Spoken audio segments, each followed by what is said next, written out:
Marcos capítulo 4, do versículo 35 até o 41. Diz assim a palavra do Senhor. Naquele dia, sendo já tarde, disse-lhes Jesus: passemos para outra margem. E eles, despedindo a multidão, o levaram assim como estava no barco, e outros barcos o seguiam. Ora, levantou-se grande temporal de vento, e as ondas se arremessavam contra o barco, de modo que o mesmo já estava a encher-se de água. E Jesus estava na popa, dormindo sobre o travesseiro. Eles o despertaram e lhe disseram: Mestre, não te importa que pereçamos? E ele, despertando, repreendeu o vento e disse ao mar: acalma-te, emudece. O vento se aquietou e fez-se grande bonança. Então lhes disse: por que sois assim tímidos? Como é que não tendes fé? E eles, possuídos de grande temor, diziam uns aos outros: quem é este que até o vento e o mar lhe obedecem? Quem é este que até o vento e o mar lhe obedecem? Vamos orar, meus irmãos, mais uma vez? Pai amado, nós clamamos em nome de Jesus que o Senhor nos dê entendimento da sua palavra e possamos aqui aprender mais de Ti, da Tua vontade para nossas vidas. Possamos também obedecer a Tua voz, guardando a Tua palavra em nossos corações, para não pecar contra o Senhor e colocá-la em prática em nossas vidas. Além disso, possamos também, ó Deus, compartilhar essa mensagem com todos aqueles que se relacionam conosco, para que possamos também anunciar as boas novas de salvação neste mundo, fazendo assim a nossa missão como embaixadores do Teu reino, como evangelistas. Abra nossa mente, aplique essas verdades em nossos corações para a Tua glória, em nome de Jesus. Amém. Meus irmãos, nós temos aqui então o Evangelho de Marcos, de João Marcos. O Evangelho, como ele deixa muito claro no seu primeiro versículo, o Evangelho de Jesus Cristo, Filho de Deus. Ele tem como propósito, então, falar de Jesus Cristo para a maioria dos seus leitores. Os leitores imediatos deste Evangelho eram, na sua maioria, gentios. E ele, então, queria mostrar, ensinar, e estava pregando, então, para aquele povo, que aquele homem que andou por aquela região, arrastando consigo uma multidão e operando sinais e com ensinamentos poderosos, cheios de autoridade, operando milagres, ele não era apenas um homem sábio, um milagreiro que andou por ali, mas ele era o próprio Filho de Deus, o Deus que se fez carne, e se fez carne para entregar a sua própria vida para resgatar o seu povo do pecado, para salvar pecadores.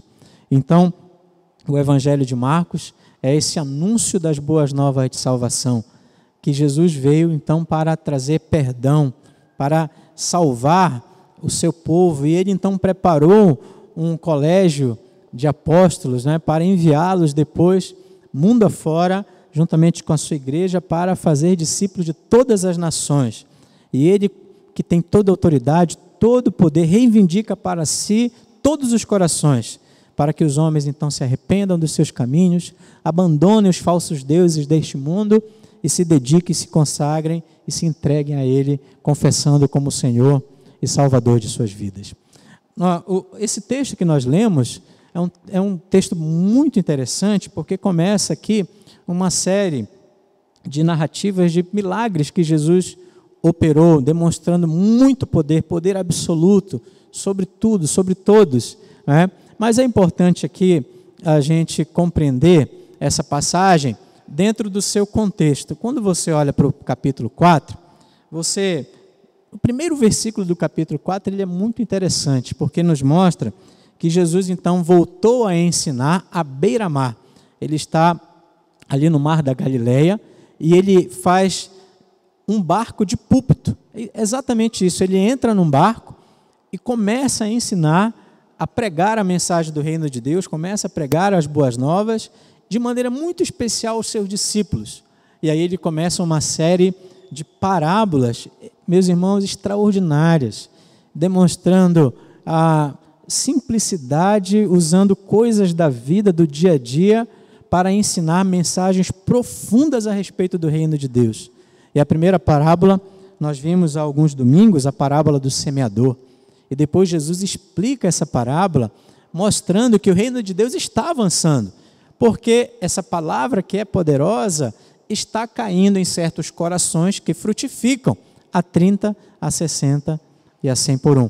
Os discípulos estavam preocupados, porque, ora, o Messias está aqui, o rei chegou, mas a gente só vê oposição, a gente vê uma multidão de gente seguindo a ele, mas curiosos, pessoas interesseiras, pessoas materialistas, e outros, como os fariseus, os escribas, se reunindo para matar, para acabar com ele. Então, será que o reino fracassou? Será que ele não é o Messias esperado? E Jesus, então, está acalmando o coração, dizendo, não, eu sou o semeador, e a palavra poderosa está sendo semeada. O problema não é a palavra, o problema são esses corações aí, não é? Onde Satanás rouba a palavra, outros se escandalizam quando a perseguição chega por causa do evangelho, e outros, eles só querem saber de seus desejos, suas concupiscências, os cuidados do mundo, e por isso não há frutos ali. Mas o problema não é a semente, o problema são os ouvintes, eles não ouvem a palavra. E aí ele continua, então, mostrando que esse reino chegou, que ele é o rei, e inaugurando com a sua pessoa, com a sua obra, o reino de Deus. Ele avança falando da parábola da candeia, dizendo assim, isto que está sendo revelado, este evangelho poderoso, é para ser agora anunciado pelos 4 cantos do mundo. Não é para fazer como alguns fazem, que pegam a vela, ou a lanterna, ou a lamparina e colocam debaixo da cama. Não, mas a candeia é para ser colocada no velador, para iluminar toda a casa. O que Jesus está dizendo? Jesus está dizendo para os seus apóstolos que eles seriam usados para anunciar esse evangelho em todo o mundo. E mais tarde o Espírito Santo os inspiraria para que eles mesmos escrevessem a continuação das Escrituras, o Novo Testamento. E agora, esse desafio é lançado para todos nós, como igreja, como embaixadores do reino de Deus. O Senhor também quer que nós vivamos esta verdade e possamos anunciá-la por todo lugar, não para esconder. Nosso propósito é manifestar essa luz, a luz do Evangelho por todo lugar. E as parábolas seguintes, a parábola da semente e depois a parábola do grão de mostarda, é para ensinar, meus irmãos, que esse reino, ele está crescendo. Aparentemente não, mas ele está crescendo, apesar dos desafios, apesar dos inimigos que se levantam contra Jesus, contra a sua palavra, contra a sua igreja. Esse reino está crescendo e ele diz, não desprezem os pequenos começos, porque a mostarda é o menor grão da terra, mas depois forma uma hortaliça enorme de 4 metros, que até as aves vão lá para fazer seus ninhos. E Jesus então com essa parábola está dizendo que o reino de Deus cresceu, surgiu realmente humilde, naquela manjedoura fétida, naquele lugar de animais, porque não havia sequer lugar na hospedaria para colocá-lo. Mas isso não quer dizer, apesar da humildade, que não era poderoso, porque era, e está crescendo, está avançando, está chegando por todo lugar e chegou inclusive no coração de cada um dos senhores e senhoras que estão aqui. É prova de que Jesus estava, como sempre, está perfeitamente certo. O reino está avançando. O reino de Deus cresce e avança, e a sua palavra está alcançando corações, transformando vidas, e transformando e fazendo pecadores que antes viviam em seus pecados, em seus caminhos de rebeldia, agora são adoradores dedicados e servos dedicados ao Senhor. O reino está avançando. E nós chegamos agora no nosso texto. Por que esse texto está aqui? Por que Marcos coloca essa história do milagre no seu arranjo imediatamente após essas parábolas? Essa é uma pergunta que a gente precisa responder. Tá? Isso é uma coisa que a gente vai tentar aqui examinar e, com a graça de Deus, apresentar uma resposta também para os irmãos. Mas vocês perceberam, esse texto de Jesus acalmando a tempestade, ele também é contado lá em Mateus, no capítulo 8, e Lucas, capítulo 8.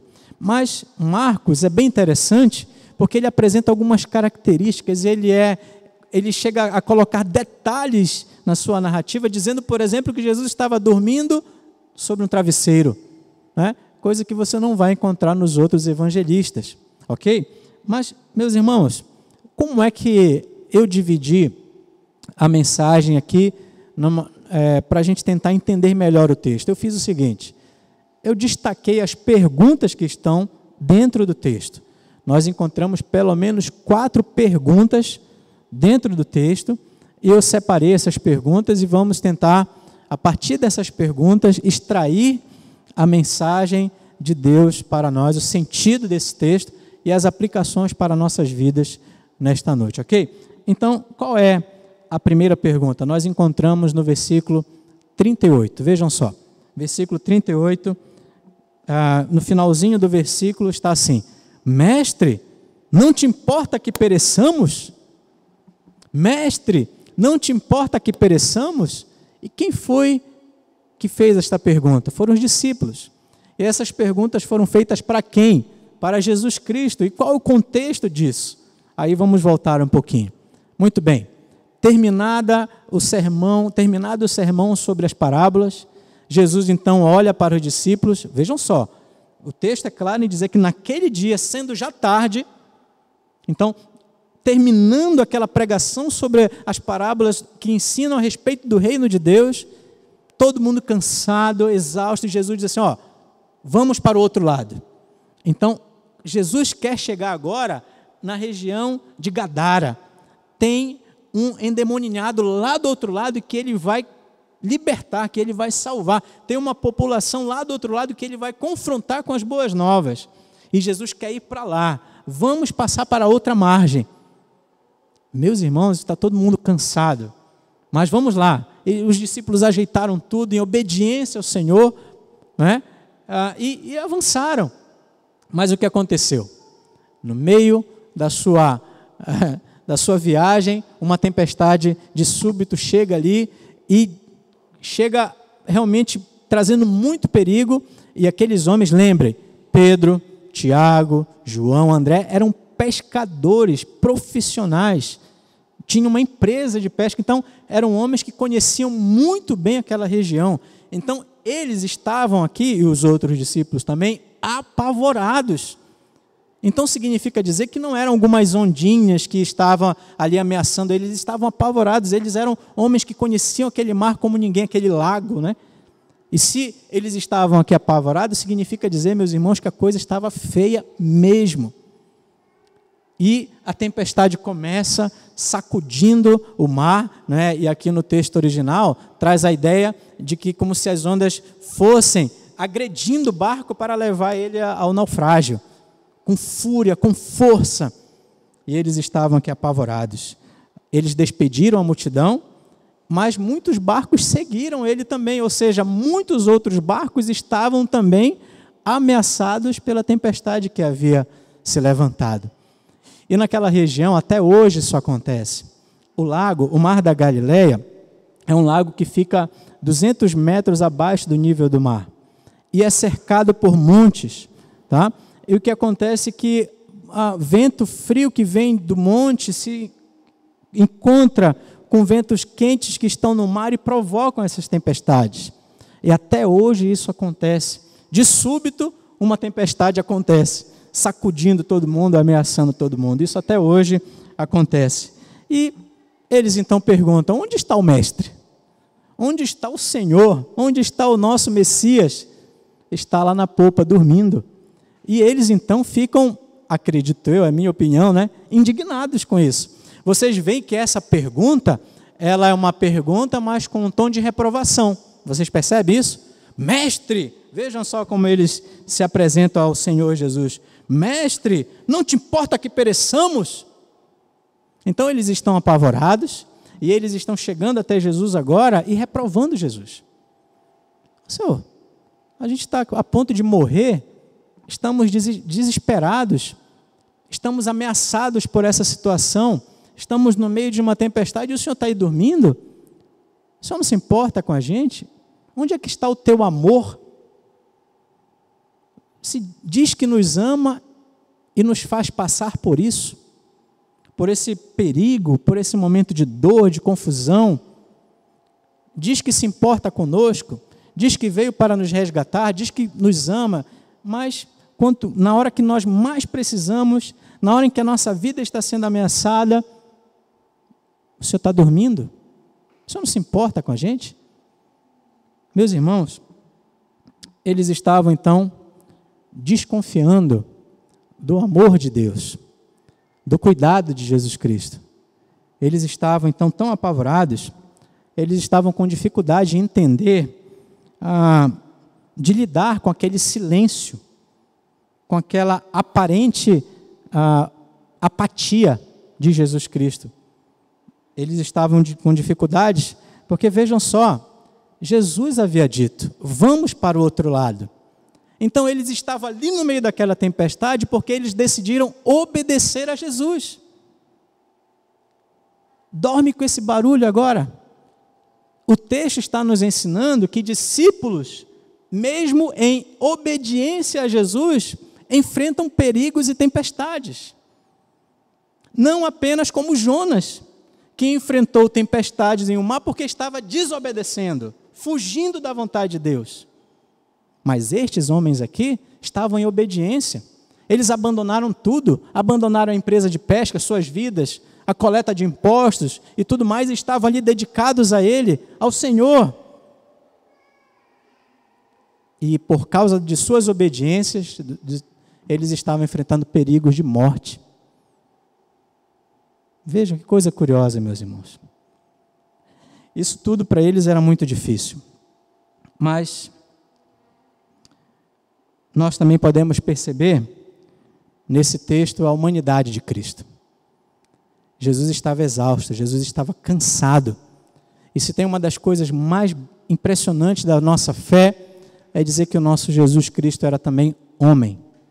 E ele estava deitado e estava dormindo cansado.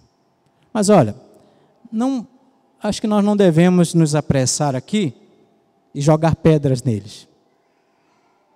Porque muitas vezes nós também nos deparamos com esse dilema.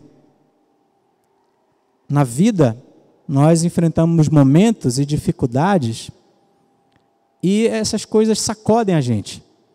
E algumas delas são ameaças mortais, inclusive. Enfermidades, perigos, crises familiares, financeiras, doenças, perigos de morte. E passando por isso, a gente se questiona, onde é que está Deus? Como é que pode? Porque neste momento que eu estou mais dedicada ao reino dele, neste momento que eu estou mais buscando a vontade dele, como é que pode eu passar por isso? Olha a minha família como está. Olha a minha situação financeira como está. Olha o meu casamento. Olha os meus filhos, olha os meus pais. Olha a igreja. Então nós nos deparamos com essas coisas também dentro das nossas tempestades particulares. E muitas vezes nós passamos por momentos de dor, de dificuldade, que nós temos dificuldade de entender por que Deus está fazendo isso. E a gente pode cair na tentação de duvidar que Ele se importa com a gente. Duvidar do amor dEle por nós. Quando, na verdade, o fato de Ele estar dormindo não significa fraqueza. Não significa impotência para resolver para nos socorrer, mas significa, na verdade, como diz o autor aos Hebreus, no capítulo 4, versículo 15, ouçam, porque não temos sumo sacerdote que não possa compadecer-se das nossas fraquezas, antes foi ele tentado em todas as coisas, a nossa semelhança, mas sem pecado. O fato de ele estar ali dormindo, exausto, cansado como homem, na verdade não era para dizer que ele não se importa com o nosso sofrimento, mas na verdade para compreender muito mais ainda o nosso sofrimento. Porque ele, como nosso sumo sacerdote, enfrentou as mesmas coisas que nós enfrentamos. E ele sabe, ele pode se compadecer de nós, no nosso medo, na nossa fraqueza, na nossa confusão. É verdade que ele suportou tudo isso sem pecado, mas porque ele se fez carne, está no barco junto com a gente, ele pode se compadecer com muito mais sensibilidade e profundidade do que nós imaginamos. Mestre, não te importa que pereçamos? Talvez seja o seu clamor hoje, cansado, sobrecarregado e talvez até ousadamente questionando a Deus. Questionando a Deus. Muitas vezes no ministério, nos aconselhamentos, nas visitas, a gente passa por isso, a gente ouve as pessoas falando isso. Pastor, isso não é justo o que eu estou passando. E, claro, a gente abraça, nós precisamos abraçar. Em muitos momentos não é hora de discutir teologia. E, claro, em muitos momentos é um desabafo. Como Jó também lamentou aos pés do Senhor. Mas, meus irmãos, parem para pensar. Quem somos nós para dar aula de justiça para Deus? E eles então clamaram: Senhor, não te importas conosco? Essa foi a primeira pergunta. E qual foi a segunda pergunta? Segunda e terceira. Eu juntei duas aqui porque eu acredito que elas formam uma só, tá? Mas está aí no versículo 40. Vejam aí, meus queridos irmãos, por favor. Versículo 40 diz assim: Então lhes disse: Por que sois assim tímidos? Como é que não tendes fé? Essa pergunta quem foi que fez? Foi Jesus Cristo. E ele fez para quem? Para os discípulos. Mas vejam, o amor de Jesus Cristo, a compaixão dele, o carinho dele por aqueles homens pecadores, frágeis e perdidos e confusos. Porque antes de perguntar, ele vai até o mar e acalma o mar. E acaba com a tempestade. E se volta então para aqueles homens com amor e carinho e os repreende como um pai amoroso, dizendo, perguntando para eles na nova tradução na linguagem de hoje, está assim: por que é que vocês são assim tão medrosos? Vocês ainda não têm fé? Vocês têm fé. Por que essa fé não está sendo exercida neste momento? Por que vocês estão tão apavorados? E o Senhor Jesus então pergunta a eles e acalma a tempestade com poder. As palavras que Jesus usa aqui para o mar, para o vento e o mar, dizendo: acalma-te, emudece. São as mesmas palavras que lá atrás ele falou para um homem endemoniado, possuído pelo diabo, por demônios. Então, ele olha para o mar, para a tempestade, repreende, ordena, e imediatamente aquela tempestade cessa, acaba. E Jesus então salva não apenas os seus discípulos, mas todos os barcos que estavam seguindo a ele. É muito curioso isso. Esse texto é bem interessante, porque se eles estavam sendo reprovados porque tiveram medo, é porque eles não podiam ter medo naquele momento. Porque medo e fé são duas coisas que não combinam. Quer ver? Vejam só. Em primeiro lugar, eles não exerceram a fé deles porque eles pararam de olhar para as promessas de Jesus. Jesus não havia dito que eles iriam para o outro lado do mar? Então eles chegariam lá. O destino era o outro lado.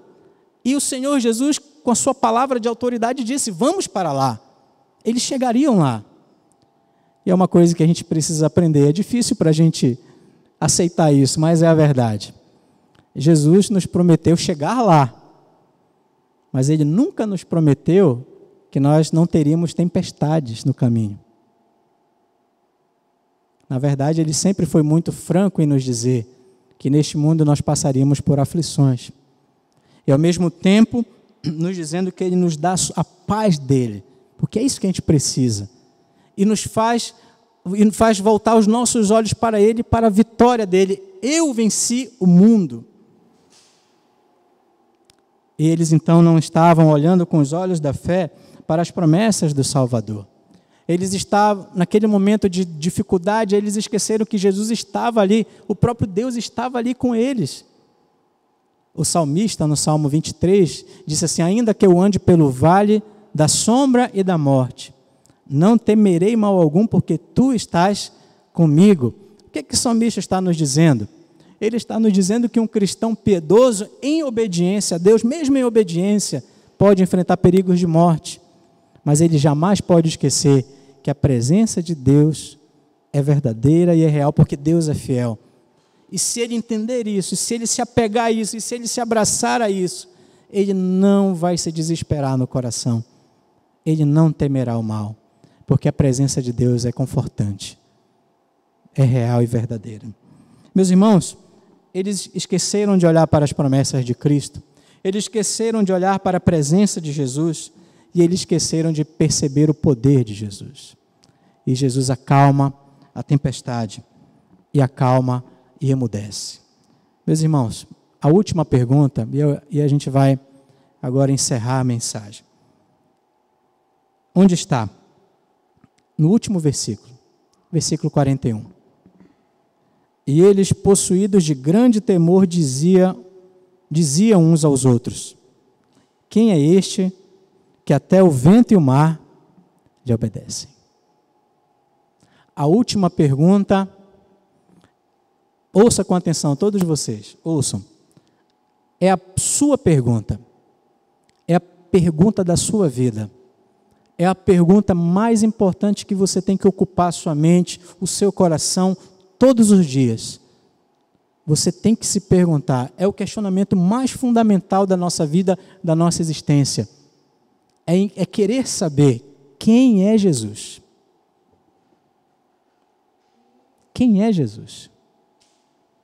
Porque, meus irmãos, nós lemos o Salmo 107 agora há pouco, no início do culto.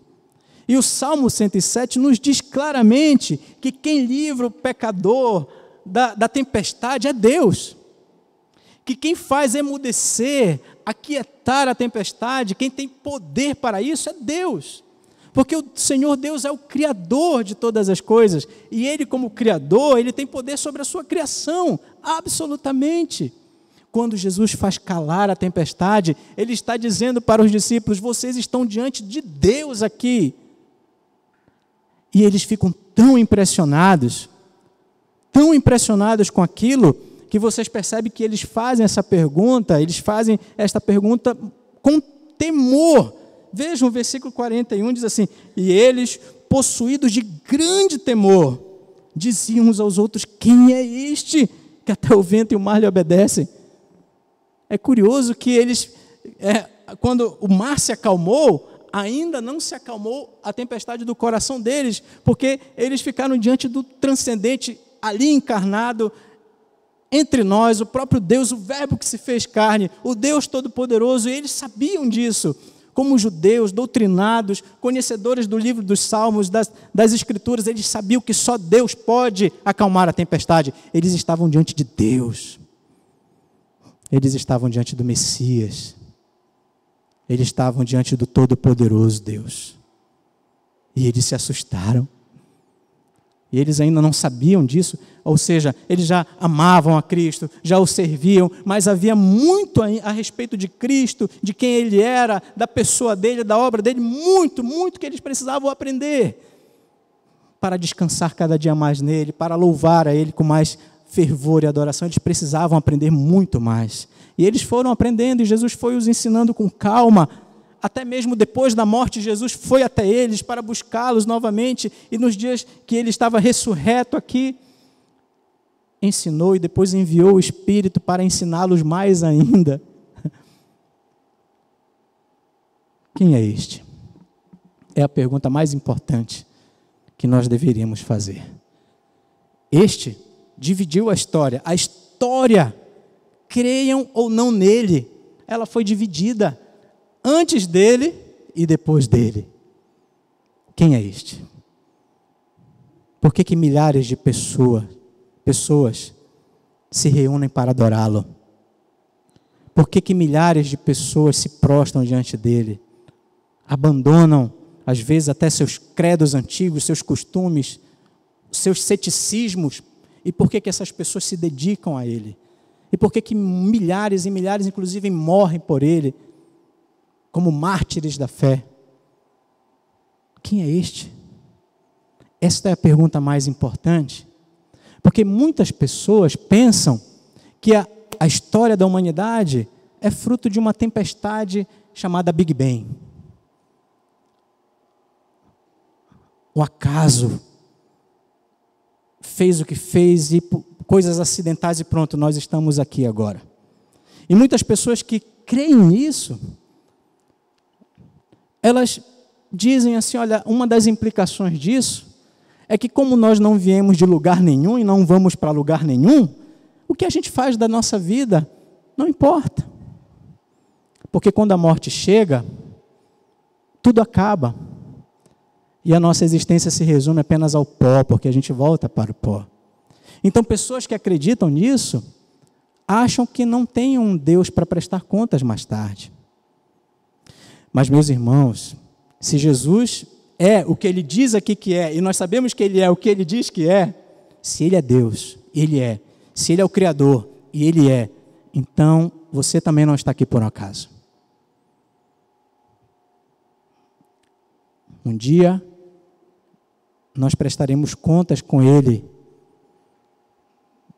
da vida, da nossa vida, daquilo que fazemos, das nossas palavras, ações, atitudes, escolhas, pensamentos, nós prestaremos contas com o Criador. E se ele é o que ele diz que é, e ele é, nós sabemos que ele é, e se ele então veio a este mundo para nos salvar, então é bom a gente investigar o que significa isso. Salvar de quê? É bom a gente atentar para a sua palavra, estudá-la, procurar compreender, porque essas respostas formam aquilo que é o mais fundamental para a nossa vida. Quem é Jesus? Quem é Jesus? E, meus irmãos, é interessante que eu falei agora há pouco da vida de Jonas. Vocês perceberam que essa história é muito parecida com a história de Jonas? Vocês perceberam isso? Vocês lembram da história de Jonas? Jonas então entrou num barco em Jope para Tarsis. E ele ainda pagou, está lá o texto lá de Jonas capítulo 1, que ele fez questão de pagar a própria passagem. E ele fez isso em rebelião a Deus. Era para ele ir para Nínive, e ele foi para outro lugar. E por causa dessa desobediência, o barco que ele estava foi submetido por Deus a uma tempestade. E quando você lê Jonas capítulo 1, você vê que as pessoas que estavam no barco se desesperaram. O barco estava a ponto de naufragar, de afundar. E eles então começaram a jogar as coisas no mar, desesperados, e descobriram que tinha lá embaixo, né, um cidadão dormindo. E de maneira muito parecida, muito similar, eles descem até lá e confrontam. Você está louco? Olha, nós estamos prestes a morrer, você está aí dormindo. E o texto lá de Jonas diz que Jonas dormia profundamente. Muito parecido, né? Um barco, tempestade, pessoas apavoradas e alguém dormindo. Muito parecido. A diferença, é claro, que Jonas é a humanidade. É a tempestade provocada pelo pecado, pela desobediência. Deus estava fazendo aquela tempestade para que ele pudesse finalmente cumprir os propósitos de Deus em obediência a Deus. Mas no caso de Jesus, nós temos o Filho de Deus, em obediência perfeita a Deus, experimentando uma tempestade. Mas é muito curioso o que está em Jonas capítulo 1, versículo 12. Os marinheiros lançaram sortes e descobriram que a tempestade era por causa de Jonas e da desobediência dele, escutem, ao Deus Criador, porque Jonas diz a ele, essa tempestade vem do meu Deus, que é o Criador do mar, dos céus e da terra. Mas sabe o que Jonas diz a eles? Me lancem lá fora e a tempestade vai se acalmar. Ele se oferece voluntariamente para que a fúria da tempestade contra o pecado dele possa cessar. E aí nós temos um tipo de Cristo. Porque mais tarde Jesus vai nos salvar de uma tempestade muito maior.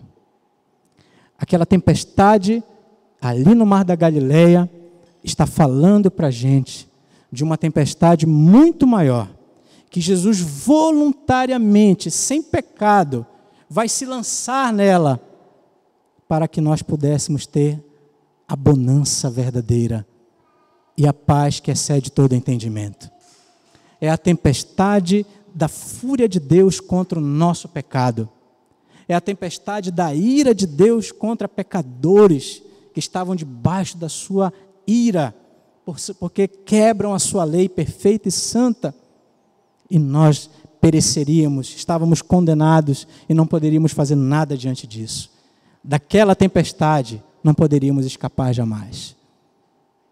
Mas o Filho de Deus, voluntariamente, sem pecado, se lançou para que nós pudéssemos, naquela cruz, derramando o seu precioso sangue, pagando a nossa dívida, para que nós pudéssemos experimentar a verdadeira bonança do perdão de Deus, da reconciliação perfeita com Ele por causa de Cristo, da vida eterna, e pudéssemos agora, como discípulos,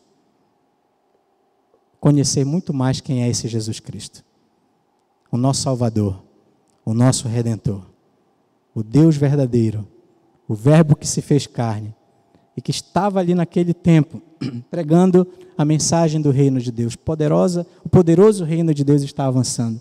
E esse texto está aqui para nos dizer que o reino de fato estava avançando. Que as parábolas que estavam dizendo, olha, o reino está crescendo, não duvidem do poder do Messias e da palavra do Messias. E os discípulos estavam naquela tempestade olhando para a ilustração viva de tudo aquilo que Jesus estava ensinando nas parábolas. Eles estavam vendo o Messias todo-poderoso, o Rei da glória, o Rei de toda a criação, tão poderoso, mas tão poderoso que nem mesmo o mar pôde com ele. E numa só palavra, o mar ficou manso sob seus pés. Porque Ele é o Rei. Ele é o Rei Todo-Poderoso. Quem é Ele? Quem é Jesus? É a pergunta mais importante da sua vida. Ele é o Rei. Ele é o Salvador. Se prostre diante dEle. Adore a Ele. Entregue o seu coração. Confesse que você é um pecador carente, que precisa dEle. Confesse que há uma tempestade por vir, que você não vai sobreviver sem Ele. Porque Ele é o nosso refúgio verdadeiro, para que tenhamos na obra dEle, na pessoa dEle, o perdão perfeito e a bonança do coração. Que Deus nos ajude, meus irmãos, que possamos meditar nessa porção das Escrituras e confiar no Senhor. Irmãos, se Ele nos livrou da maior tempestade, imagine das menores então da vida.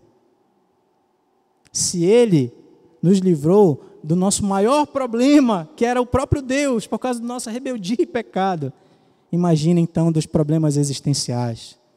Ele tem poder para acalmar a depressão.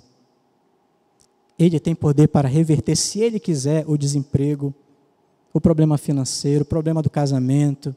Se Ele quiser, Ele tem poder. Não duvide disso. Não duvide, mas se submeta ao Rei soberano. Não questione. Não questione o amor dEle. Porque, curiosamente, se você quiser ver o amor dEle em toda intensidade, você tem que olhar para o Filho de Deus sofrendo no seu lugar, na cruz do Calvário. Foi através do sofrimento do Cordeiro que Deus provou que se importa conosco.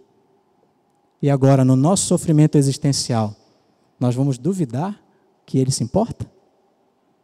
Confie nele, descanse nele, busque a Ele, confie na palavra dEle.